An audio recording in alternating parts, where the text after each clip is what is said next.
Et salut à tous, du coup j'attendais le verdict de savoir si le Bitcoin ETF allait être accepté. Alors sans grande surprise, il a effectivement été accepté, ça y est, enfin. On a vu il y a quelques jours la blague où c'est soi-disant accepté. Et puis au final, la SEC s'est finalement peut-être fait hacker.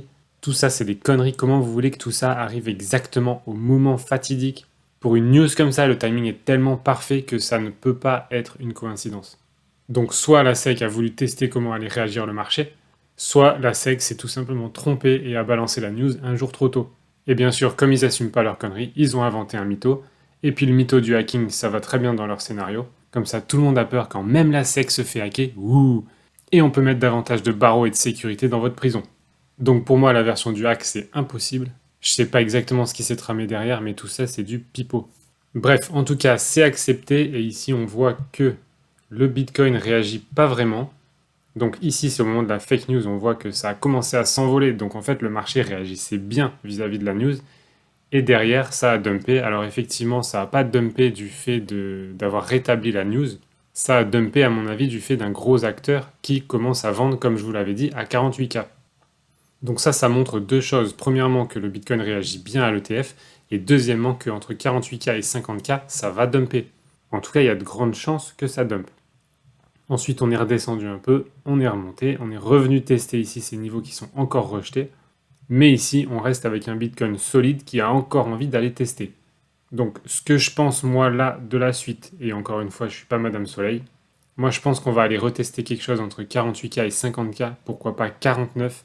Par contre, ça risque d'être fortement rejeté au niveau des 49K, et j'ai peur que ce rejet entraîne une chute un peu plus significative, pourquoi pas vers les 35-37K. Si je bascule en une journée, on voit ici que le Bitcoin, ça fait déjà un moment qu'il monte sans arrêt. Même ici où ça a rangé un peu, on voit que on vient de bas quand même. Donc ici, c'est assez sain. On y verra mieux si je passe en une semaine. Voilà, donc on voit ici que c'était assez sain. Ici, on est sur une montée assez fulgurante. On arrive sur cette résistance ici, qui date de l'époque, mais qui quand même a des acheteurs qui attendaient de revenir à ces niveaux-là, et qui vont vouloir maintenant peut-être vendre. Donc on a quand même quelque chose qui va se passer entre les 48 et les 50K. Donc entre les vendeurs qui avaient pris ici et qui maintenant sont à nouveau positifs et qui ont bien transpiré et qui vont pouvoir maintenant peut-être sécuriser leur position, ils vont vendre. Et entre tous ceux qui ont acheté bas et qui vont ici évidemment voir la résistance et qui vont vendre aussi, on peut avoir ici un retour aux 36K, 37K, voire même venir toucher le haut de ce range, au pire si vraiment ça descend fort, venir vers les 30-31K. Ici, si vous avez envie de jouer et mettre un ordre limite et un rachat vers les 32K, je pense que c'est pas déconnant du tout. Ça y retournera pas forcément, mais si ça y retourne, vous aurez un excellent point d'achat. Je rappelle ici qu'à l'époque, avec beaucoup moins d'acteurs et beaucoup moins de liquidités, on a eu quand même un retracement de moins 30% ici. C'est pas rien. Donc ici, si on avait par exemple un retracement de moins 30%, on viendrait ici toucher quasiment le haut de ce range. Donc on l'a fait ici avec moins d'acteurs et moins de pression qu'aujourd'hui sur le marché. Du coup, un 30% ici, c'est pas déconnant du tout. Maintenant, je pense qu'on aura droit à un 30% un peu plus haut. Mais dans tous les cas, si ça fait un petit retracement éclair comme ici finalement ça a duré 2 semaines, hein, c'était pas très long. Si on a un retracement éclair et que vous avez des positions ici de rachat, très bien pour vous. En tout cas, à suivre pour ça. Ici, ma prévision court terme, c'est que on va encore aller chercher les 48-49K. Pour les altcoins, ça va dépendre de la vitesse à laquelle on va le chercher. Mais je pense que les altcoins vont bien monter pendant ce temps. Et ensuite ici, moi, comme je vous ai dit, je vais commencer à vendre certaines positions. Je vais fermer mes ordres à levier histoire de ne pas prendre trop de risques. Évidemment, rappelez-vous que tout est possible en trading et que ça peut aussi maintenant partir sur une chute qui viendrait chercher peut-être ces deux order blocks pour remonter.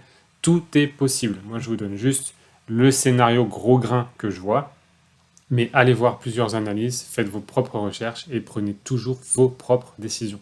Alors, au niveau des cryptos, on a XRP qui est assez pourri en ce moment, il faut dire ce qui est. Il traîne, il monte pas, par contre il fait des chutes. Là, on a une reprise légère de la montée, mais on est très loin de ce que fait en ce moment Ethereum ou Bitcoin. Je vous donne une petite astuce aussi, préférez trader les cryptos qui sont un petit peu sous-jacentes à Bitcoin ou à Ethereum. C'est des cryptos qui vont avoir le feu au cul quand Bitcoin ou Ethereum montent. Donc pour Bitcoin, par exemple, vous avez Ordi.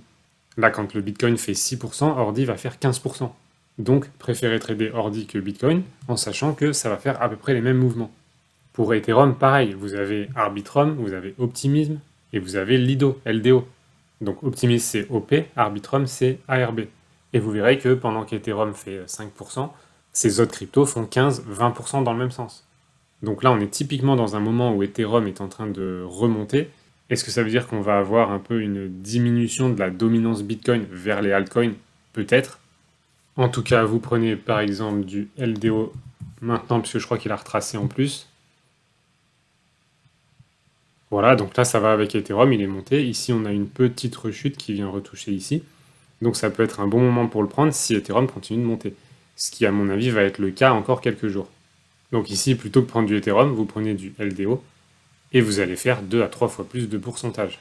Donc là, les données viennent de se rafraîchir, on voit que XRP c'est un peu mieux, mais on est bien loin de ce que fait Ethereum et Bitcoin.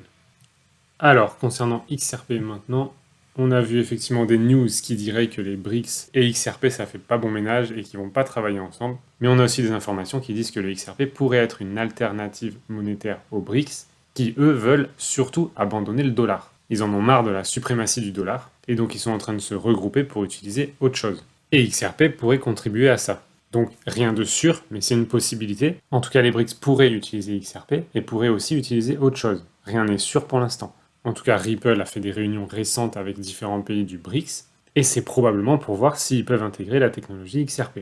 Ça leur permettrait d'arrêter d'utiliser le dollar américain et d'utiliser la technologie de Ripple pour les transferts interbancaires et internationaux, et surtout interbanques centrales. Donc en tout cas, il n'y a rien qui dit que les BRICS n'utiliseront pas XRP, et il n'y a rien encore qui dit vraiment que les BRICS vont utiliser XRP.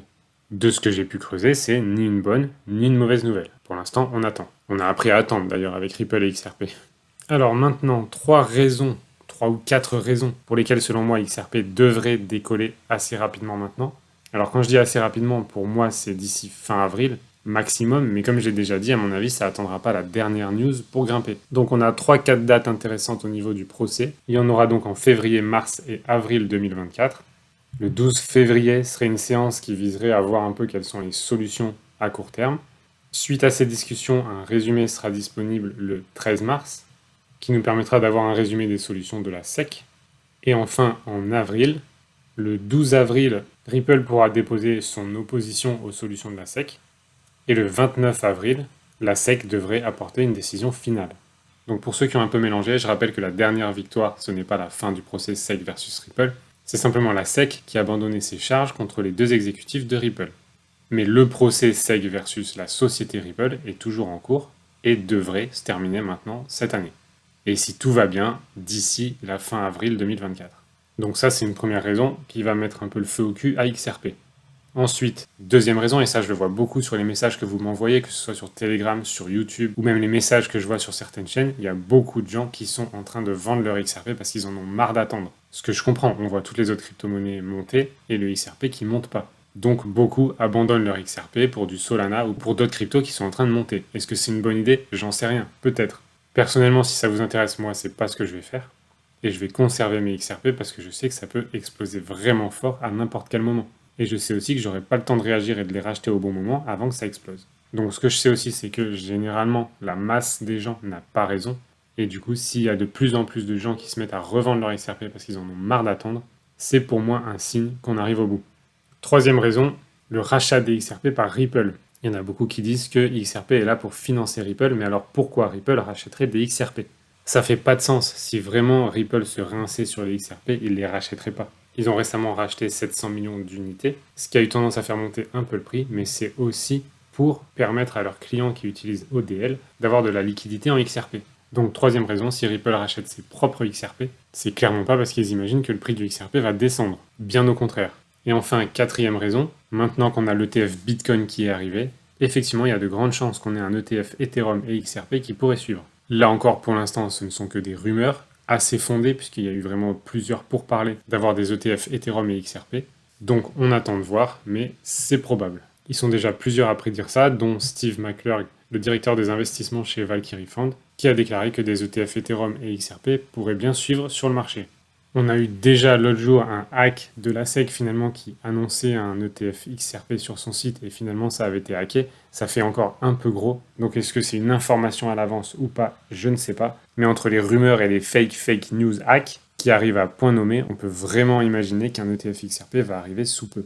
Alors évidemment, ça va être difficile de le faire arriver et surtout de le valider avant la fin du procès avec Ripple, puisque comment la SEC peut-elle valider un ETF XRP tant que XRP n'est pas blanchi?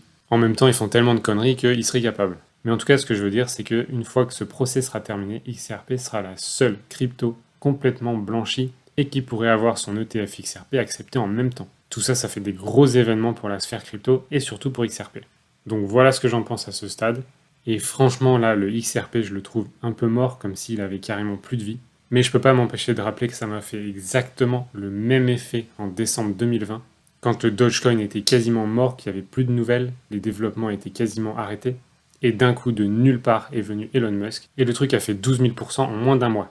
Donc c'est peut-être simplement le calme avant la tempête, c'est peut-être simplement qu'on doit attendre la fin de ce procès, mais en tout cas moi je reste hyper confiant sur la technologie, sur Ripple et sur XRP, et je les conserve. Et enfin, dernier point de cette vidéo, j'aimerais vous présenter une opportunité. Je suis du genre à pas partager grand chose, sauf quand je trouve vraiment qu'il y a de la qualité. Je reçois régulièrement des offres pour vous faire de la pub. Est-ce que vous m'avez déjà entendu vous vendre quelque chose? Non, parce que je le fais que si ça a vraiment un intérêt, je fais pas ça pour l'argent.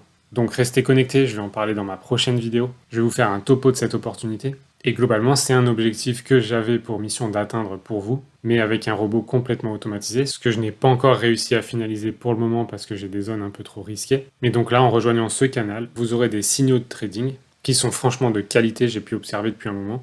C'est des signaux qui sont récupérés à la main par un trader, et franchement, c'est un trader sain. C'est un trader qui est capable de s'arrêter quand c'est tendu et qui est prudent. Il sait très bien que ne pas trader, c'est trader aussi, et qu'il vaut mieux parfois ne rien faire que de prendre des risques et de perdre de l'argent. En plus, il donne des signaux que vous avez largement le temps de prendre parce que ce sont des achats ou des ventes limites, ce qui est d'ailleurs plus intelligent que les ordres au marché puisque déjà vous aurez des ordres qui sont pris bien plus bas à l'achat que le marché ou bien plus haut à la vente que le marché aussi. Et ça a l'avantage aussi que vous aurez largement le temps de voir les signaux et de positionner vos trades et vous en raterez quasiment aucun. C'est en même temps aussi un tutoriel pour apprendre à trader avec des leviers. Il fournit des vidéos tutos rapides pour vous faire démarrer sur différentes plateformes et pour savoir comment trader avec levier et limiter les risques.